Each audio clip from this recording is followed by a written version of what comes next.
gosh, I didn't even see you there. Out of all the intros I've ever done, this has to be the worst. We can put it to a vote. This is the worst intro I've ever done. Anyway, hi everybody. Welcome back. My name is Viv. I own a lot of books. I love reading. I love books. So I went back in time a little bit and I realized that in the history of this channel, which is now a little over a year old, I've never told you about my favorite books. I have a lot to say about books I read every month. Books that will help you out of a reading slump. Books. But my favorite books? No. I love talking about my favorite books. Picking only 10 books to set as my favorites was the hardest task. It was even harder because my bookshelves are currently arranged in a freaking rainbow and I cannot find a single thing. It's the worst back there. It was hard. It was tough. But also like limiting myself to 10 books, that hurts. That hurts a lot. One thing that I would like to mention though, you're not gonna find any hidden gems around here. All of these books you've probably heard about. And I'm just here to like punch them in your brain so that the next time you're at the bookstore and you see them, you have no other option than to pick them up because I said so. I said to pick these books up, so you have to do it now. That's all I'm gonna say. I'm gonna start this video with some honorable mentions because I feel like more books deserve to be in here. So one of the books I was gonna mention is Once Upon a Broken Heart. I love the first book. I'm scared now. If I hate the third book, then it cannot be in my favorites anymore. Another series that I loved, the Percy Jackson series, it's incredible. I'm really excited for the TV show. I'm gonna like binge that thing. But I didn't feel like sitting here and just saying, you know what, the Percy Jackson series is so good, you should all read it. You should read it, it's so good. But at this point, I think we've all heard about Percy Jackson one way or another. So with that, we're gonna dive into these. I have specifically picked 5 fantasy and 5 romance books. And I just realized that I've forgotten one. We're gonna change this. It's 11 books. Just let me find it first. Okay, I found it. My thought process. 5 fantasy, 5 romance, and 1 YA thriller. I don't know why. So why don't we just start with that YA thriller?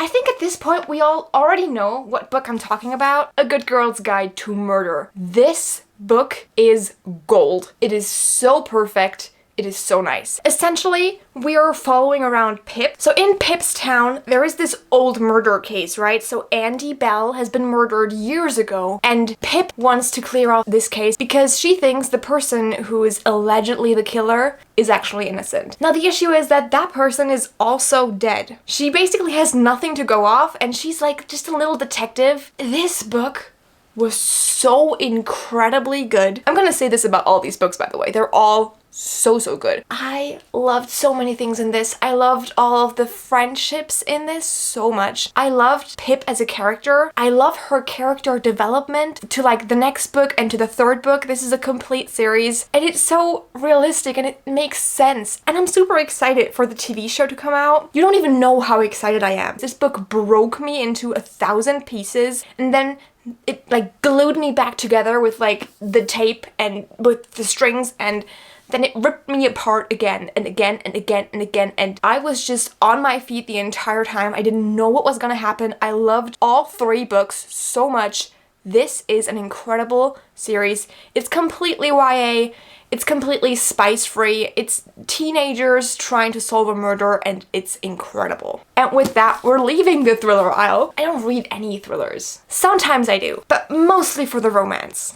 Talking about romance, I'm now just realizing that I made a horrible mistake because that book is not a romance. Technically it is a romance. It is Loveless by Alice Oseman. I would like to mention that I made an entire video on Alice Oseman books up there. I love every single thing that this person writes. They do such a good job with characters and everything, but this one is my favorite. It focuses on Georgia, and Georgia goes like off to university, off to college. Georgia is just a little confused. She doesn't understand what she feels. She sort of learns to love herself, and accept and grow into her sexuality, which is asexuality, which is why this book is so dear to my heart, because this was the first book that I read that had an incredible story of how somebody figures out that they're asexual, and it just made me so happy and it made me feel so understood, because Georgia's story is very, very similar to my story, and her feelings are something that I felt so much. All the relationships throughout the books, the friendships in this book are incredible, and I love it so much. I can just look at it and be happy. Now we're moving on to the actual YA romances, and I got 2 of those. First up, we have Imogen Obviously. This is also a very cute coming of age, first year at college situation where Imogen, her whole life, she has been the best queer ally, and then she goes off to college, but Imogen lies. So her best friend, who is a year older, is in this incredible group. All of these people are like in some way queer. So Imogen goes into this group of queer people, and in order to fit in, she pretends that she is the ex-girlfriend of her best friend. It just completely messes with her brain, and she starts to question whether she was actually straight in the first place. The angst that was in this book was so graspable. Is graspable a thing? But it was incredible. And I loved every second of this book. I was so happy. I loved this cover so much. It's so pretty, so beautiful. Overall, a great YA romance that features a lot of different people, which is something that I love and I don't often see in a lot of romances. Moving on to the last YA romance that I have here. We've heard of it, we've seen it, we've all read it probably. Better Than the Movies. This is such a feel-good romance for me. We have fake dating, which honestly, one of my favorite things ever in the entire world. We have like childhood friends, childhood enemies to lovers, and it's YA, which makes it like just cozy, comfy, but also like this kind of teenage angst and this like growing up aspect of the story that just makes it all a lot better and a lot cooler, and I just love it. It's so great. It's such a cute story. If you've seen the movie Duff, this is essentially this book. Like, the movie is this book, but also not at all. It's just giving off similar vibes. So you have the main character, Liz, and Liz is obsessed with romance movies, like rom-coms. And Liz has a neighbor, Wes, and in order to like get together with her high school crush, she asks Wes if he can help her. Obviously, that's like the fake dating in there, and that never works out, right? But it's such a cute story between the two, and having their feelings, it's all so cozy and lovely and wonderful, and I enjoyed this so much. All of those little dates that they did, great book. Pick it up, it's incredible. Okay, so the next book is not a YA romance anymore.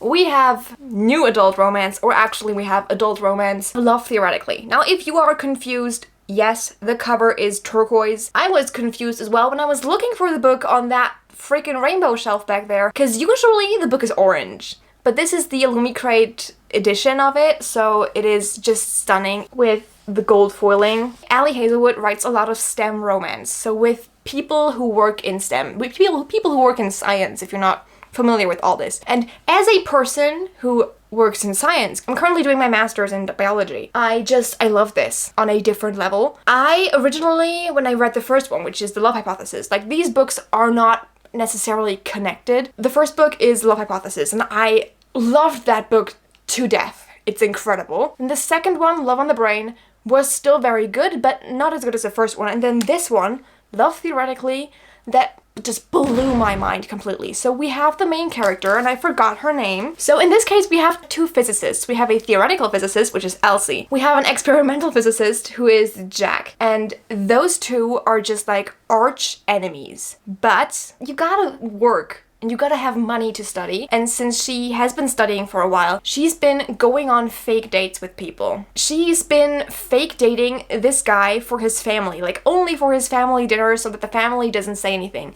So she's been dating this guy, and this guy is Jake's brother. It's so cool. I love this so much. I love the relationship of her and the brother. It was so nice. I loved the banter so much. I just overall liked this book a lot. It was a great romance, and it was my favorite one of hers. her so far. These books make me giddy. These books make me happy, and that's all I want. The next book is the first one, where I'm gonna show you both of the copies that I own, because let's be honest, I own 2 copies of most of these books. I just couldn't find the other copy most of the time because, again, rainbow, right? So I'm just glad that I found one of them. For this one, I will talk about The Dead Romantics by Ashley Poston. This book is amazing. So Florence is a ghostwriter, and she has a new editor, which is the most important part. And then she's called back home because of a family emergency. And when she arrives home, she sees a ghost on her doorstep, and it's her brand new editor. He's just there. Reading this book was so much fun.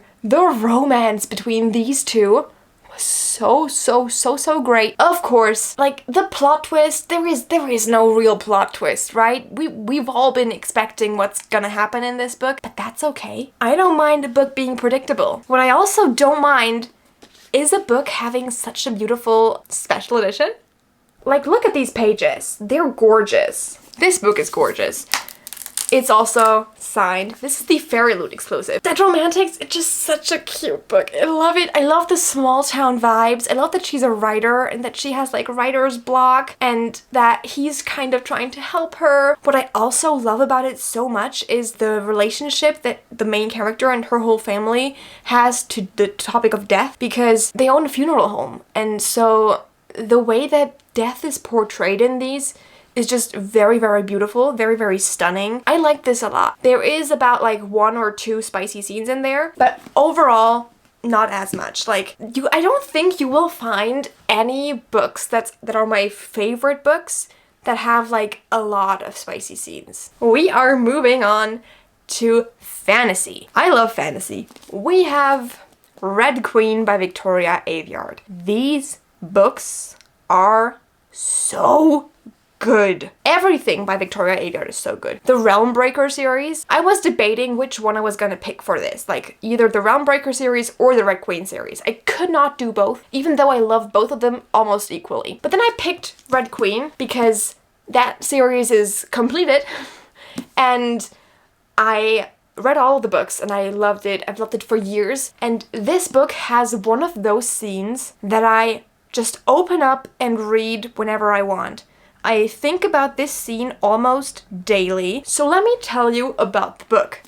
Before I tell you about the plot, I'm gonna tell you about the world that it's built in, because in this world we have people with red blood and people with silver blood. The reds are normal humans, like you and I, and then the silvers are humans with magical powers, so they can do fancy stuff. Then we have our main character who has red blood. Mare Barrow has red blood. She comes from one of the slums. She's just trying to like work. Well, she's a thief. Once the kids turn into adults, they have to go away to fight in the war. The only exception is if you have like a specific place to work at, which Mare doesn't. And then she meets this guy on the street and he's like, you know what? I think I have a job for you. So then she starts working at the palace. This all happens in like the first 3 chapters, by the way. Then she, by some weird way, just stumbles into this whole world of silvers where she's like the only red there. And then suddenly, this is my favorite part of the book, she discovers that she might actually have a little bit of magic. And the way that she discovers this magic is my absolute favorite scene. The way that she discovers magic is my Roman Empire. This book is my Roman Empire. Like, I think about this daily, like almost every day, multiple times. It's so good, so incredible. I love it. I love every aspect of it. I had a few issues with the second book, like that wasn't my favorite, but everything after that was super great again. And I can ramble on about this book and this series for ages without getting tired, without stopping for air. I just love it. So I'm gonna stick with the YA romance and we're gonna move to a book that I actually added pretty recently to my favorites. It's a book we've all heard about. It's a book we all know about. It's a book that probably a lot of you have read. If not, please do. We have Divine Rivals. I am especially glad that I have this cover, like the cover with her on it. It's just so good. I know I've talked about this book before. I know you probably know what it's about, but I do not care. It's so good. So we have a like semi-fantasy world and we have 2 main characters who are like rivals, but they're like workplace rivals, right? It's so good. It's so good. They're both journalists, so they write for the same paper. Only one of them can stay with the paper. But he's extremely rich, and she's just not. So guess who gets the place? He does. In the place where they live, they're at war. They're at war with the neighbors. And so she decides to go to the front to report on this war. Their romance is so cute. This is a dual POV book, by the way. So they have this little aspect of writing letters to each other, and they don't know that they're writing the letters to each other. Well, he knows he's writing the letters to her, but she doesn't know she's writing to him. So it's also a he falls first, which I just love so much. It's so good. It's so great. This book made me flutter. Like, it made my heart go. So good, so good, so good. I loved it. And I'm very, very excited for the second book, which is gonna come out early next year. I'm not sure. I'm gonna put the date here. Again, we didn't have any spice. It's a YA book. We like that about books. And now we are moving on to the new adult fantasies, or like the adult fantasies, because honestly, I refuse that this book is a YA book. I think that it's a new adult book, even though my bookstore seems to think differently, and by now you all probably know what I'm talking about. A Court of Mist and Fury. I was gonna put A Court of Thorns and Roses here because it's the first book in the series, and then I was like, no, it's not the best book in the series. This one is. I read through all of these books, like I read through the entire series in like one book a day. This book is thick. It's a thick book, but I inhaled these books. I love them so much. I'm gonna tell you what ACOTAR is about. I'm not gonna tell you what The Court of Mist and Fury is about, even though that's my favorite. So in ACOTAR, we have Feyre, who is sort of thrown into the fairy world, and Feyre hates the fairies so much, and yet she still somehow ends up in this fairy world where she doesn't want to be, and she just hates it. And she slowly learns to navigate through this fairy world, and it's so good. It's so good. The first one isn't my favorite. This is, I think, the only time that I would say that the second book is the best in the series. That never happens, usually. When I got one of my friends to read ACOTAR, and I told her, you know what, you just have to get through the first book, and everything after that is better. And she was so confused when I told her this, because obviously I didn't want to spoil her, and it was a good time. It was a good time, but the worst thing was like her texting me details about the book, and I was just like, you know what, I'm gonna shut up now. I'm not gonna talk to you until you've read the second book. And it took her so long, because she read other books in between, right? Ugh. Yeah, I was dying inside. But A Court of Mist and Fury, great book. You've all heard of this, right? You've all heard of ACOTAR, and you've either decided to read it, or you've decided to not read it actively. And if you've never heard of ACOTAR, maybe you would consider reading the books. The next book is also a new adult fantasy, The Bridge Kingdom. With The Bridge Kingdom, I feel like this is one of the books that you've heard of like once or twice. And there are some of us booksta people that talk about this series a lot because we love it. And then there's others who've just never heard of it, which is so sad, because The Bridge Kingdom is an incredible enemies to lovers, romance, fantasy stuff, where you have basically a kingdom that is that's only access is through a bridge, and the entire kingdom is essentially a bridge and like 2 islands. We have this princess from one of the different kingdoms, like one of the enemy kingdoms, and she is trained, like all of her sisters and her, they're trained to be assassins. So what she does is she travels to that bridge kingdom to kill the king. Well, to marry the king and then kill him afterwards. This series is made up of 2 duologies. So we have the first one, which is the Bridge Kingdom, and then the second book in that series is The Traitor Queen. And then we have another duology that plays just after this one, which is about Lara's brother, so the main character, the princess in this one. They're just so great. I loved both of these series. The 4th book is technically out, but also technically not out, because it's only out as an audiobook, I think, on Kindle, maybe? I'm not sure, but I'm definitely gonna pick it up once it's there and once I can and once I have the time, because I have a lot of books on my TBR that I'm saying I should pick up, but I still don't do it. And then the last book, the book you all know I will say. I mean, by now you've probably guessed what the last book is gonna be. I adore this book. And I know I've led you astray because this book is still up there, right? It's still on the shelf. But I got 2 copies of it. we have The Priory of the Orange Tree. This book is a chunky book. It is very, very thick. I think it's about 800 pages, which is basically nothing, but it's such a good book. It is a lot. This is heavy fantasy. This is fantasy with a romance aspect. All of the other ones were more of a, like, either fantasy romance, like at the same level, or more romance than fantasy. This is definitely more fantasy, more story, more plot than romance. I feel like the romance in this is almost like just a secondary subplot, but it's still so good, and it's a queer romance, which I love it. It's sapphic. Sapphic romance always gets me. It's so good. This book is so good. It has dragons in it. We have a very complex story that is set in this huge fantasy world with like a lot of different kingdoms. We have a lot of different POVs. So essentially we have 4 different characters that all have their individual storyline throughout all of these 800 pages. And then they all lead together at the end, which then like connects everything up. So essentially we follow Ede. Ede is technically a mage for the Priory of the Orange Tree, which is like a priory of an orange tree. They're like all mages and all like little, like not really witches. They call themselves mages, so I'm gonna say mages. And they're all so good, and she's just set out to protect the queen, because the queen comes from a line of queens in the queendom that they live in. And the issue is that there is a prophecy. Once the last queen dies, the nameless one, which is the big bad dragon, resurfaces. So they have to protect this queen. But then there's people who are saying that that prophecy is just like bullshit. And you have so many different things that happen. It's a lot. Like, I read this book twice, and I think I would have to read it like 2 more times to like completely understand every single aspect of it. But I just loved it so much. And the fact that I read this twice, even though it's 800 pages full of madness, is just insane. I loved it. I'm very happy that I have this book. I'm obsessed.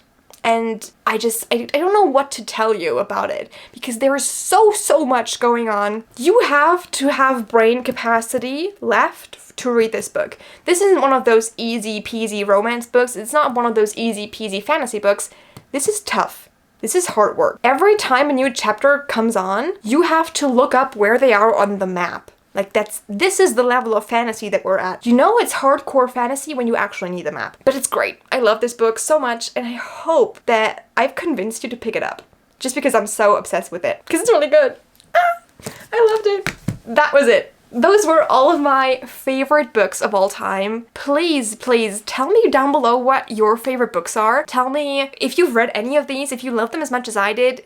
If you didn't love them as much as I did, I don't mind. Like, I'm not offended by that. We all have different tastes in books. And I hope to see you for the next video that I make. Bye! Honestly, there are so many more books that I want to talk to you about. I want to talk to you about all of the books. But I can't. I literally cannot talk about all the books, because we will be here for hours, for days, for weeks probably, because I have so much to say about all of these books. I might have to do a little more recommendation videos in the future, because I love talking about the books that I'm passionate about way more than the books that I was just like, I don't know. I think I'm done for now. Bye!